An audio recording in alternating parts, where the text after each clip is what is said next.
এ হচ্ছে মামধাবাড়ি এলাকা। আমার হাতের ডান দিকেই আছে বৈশাবিল। আমরা মূলত যাচ্ছি সেই বৈশাবিলে।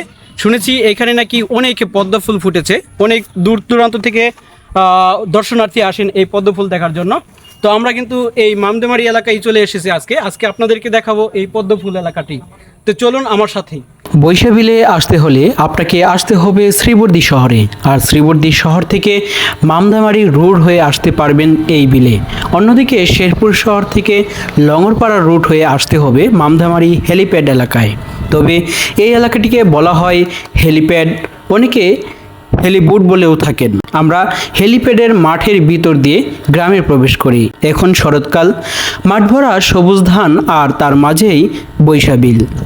কিছুদিন যাবৎ এই বিলকে ঘিরে ফেসবুক, ইউটিউব এবং প্রকৃতিপ্রেমীদের মুখে মুখে জনপ্রিয় হয়ে ওঠে এই বিলের কাহিনী। আমরাও এই বিলে চলে এসেছি আজ। তবে বিলটিকে কয়েকটি প্লটে ভাগ করে করা হয়েছে মাছের খামার, হাঁসের খামার। ছোট পার্কগুলোতে লাগানো হয়েছে নানা জাতের কলা গাছের চারা, আরও রয়েছে নানা ধরনের সবজি চাষ।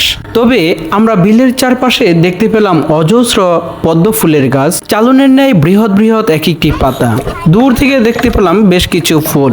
অনেকেই এসেছেন পদ্ম ফুল দেখার জন্য, অনেকেই নৌকায় বিলটি ঘুরে ঘুরে দেখছেন, ছবি তুলছেন। বিলের এই প্রান্তে ওই প্রান্তে সকল দিকেই প্রায় মোটামুটি কিছু মানুষের সমাগম দেখতে পেলাম। সবজি চাষ দেখতে পাচ্ছেন, ঢেঁড়স, লেডিস ফিঙ্গার। এই দেখেন, আমরা বিলের মাঝখানে সবজি ক্ষেতের ভিতর দিয়ে, অর্থাৎ এই যে প্রজেক্টের আইলে কিন্তু প্রচুর পরিমাণে সবজি চাষ করা হয়েছে। তবে অনেক লোকজনের সমাগম হলে কিন্তু এসব সবজি আর সবজি গাছ আস্ত থাকবে বলে মনে হচ্ছে না। এই যে দেখতে পাচ্ছেন, আমরা অনেক দূর পথ হেঁটে আসছি, আসার পরে কিন্তু এখন একটা প্লট দেখতে পেলাম, অর্থাৎ কিছু অংশে কিন্তু বেশ মোটামুটি পদ্ম ফুল আছে।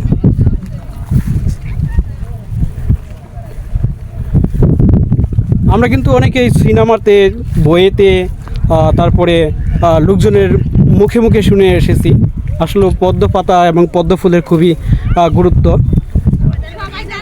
একসময় এই পদ্ম পাতায় কিন্তু মাছ রাখা হতো, মাছ যারা মাছ মারতেন তারা এই পদ্ম পাতাতে করেই মাছ নিয়ে যেতেন। এমনকি বাসা বাড়িতে এই পাতাগুলো ব্যবহার করা হতো প্লেটের পরিবর্তে।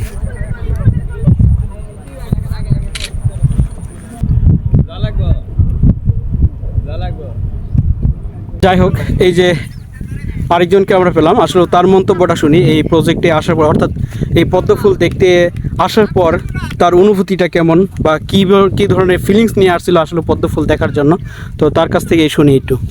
আচ্ছা, আপনি এখানে যে আসছেন, আসার পরে আসলেন কী ধরনের অনুভূতি নিয়ে, আর এখন কি অনুভূতি ফিল করতেছেন আপনি যদি একটু জানাইতেন। এইটা নিয়ে আসছিলাম 100% অনুভূতি নিয়ে। তো যতটুকু প্রত্যাশা নিয়ে আসা হয়েছিল ঠিক ততটুকু প্রত্যাশা আসলে পূরণ হইল না, কারণ যথেষ্ট পরিমাণ ফুল নাই, এটা এক নাম্বার। তার উপরে হচ্ছে আবার যে এখানে অলরেডি যারা ইতিমধ্যে আগে আসছে তারা সব ফুল টুল ছিঁড়ে শেষ করে ফেলছে।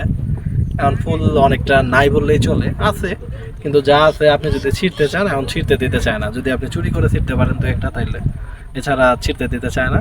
আমি একটা পাতা নিয়ে ঘুরতেছি, আশা আছে একটা ফুল ছিঁড়বো, কিন্তু হাতের কাছে কোনো ফুল নাই, দেখা যাক পারি কিনা। তো তারপরে আর কি যথেষ্ট পরিমাণ ফুল পাবেন না এখন আসলে। এই আর আপনি এখন নতুন যারা আসতে চাইতেছে তাদের জন্য কি ধরনের আপনার মেসেজ রয়েছে, আপনি যদি এই মেসেজটা একটু কাইন্ডলি জানাতেন আমাদেরকে।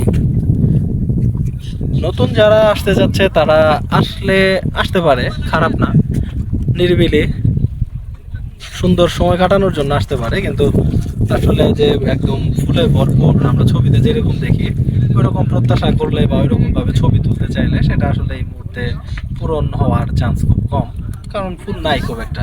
যারা প্রথম দিকে আসছে তারা ফুল ছিঁড়ে শেষ করে ফেলছে, এখন কিছু পরিমাণ ফুল আছে, তারপরেও আপনার ওইরকম আসলে ফুল নাই বললেই চলে। তো আসেন আপনারা, কিন্তু অত বেশি প্রত্যাশা নিয়ে আসা ঠিক হবে না। যাই হোক, অসংখ্য ধন্যবাদ। তো আপনারা শুনতে পারলেন যে এখানকার আসলেও যারা দর্শনার্থী তাদের মুখ থেকে আসলে শুনতে পারলেন যে বাস্তবতা। তো যাই হোক, আমার একটাই মেসেজ, আপনাদের আহামরি একটা সিদ্ধান্ত নিয়ে এখানে আসার প্রয়োজন নেই। আর এখন হচ্ছে বর্ষার একেবারে শেষ মুহূর্ত, অর্থাৎ কি ভাদ্র মাস চলতেছে, আশ্বিনে একদম আকাশ নীল হয়ে যাবে। যদিও আজকে আকাশটা মেঘলা, কিন্তু আসলে পুরো আকাশটা কিন্তু নীল আর সাদা মেঘে ভরপুর থাকে। এখন পানি শুকিয়ে যাচ্ছে, এই মৌসুমে একেবারে এখন আর পানি থাকার মতো অবস্থা নেই।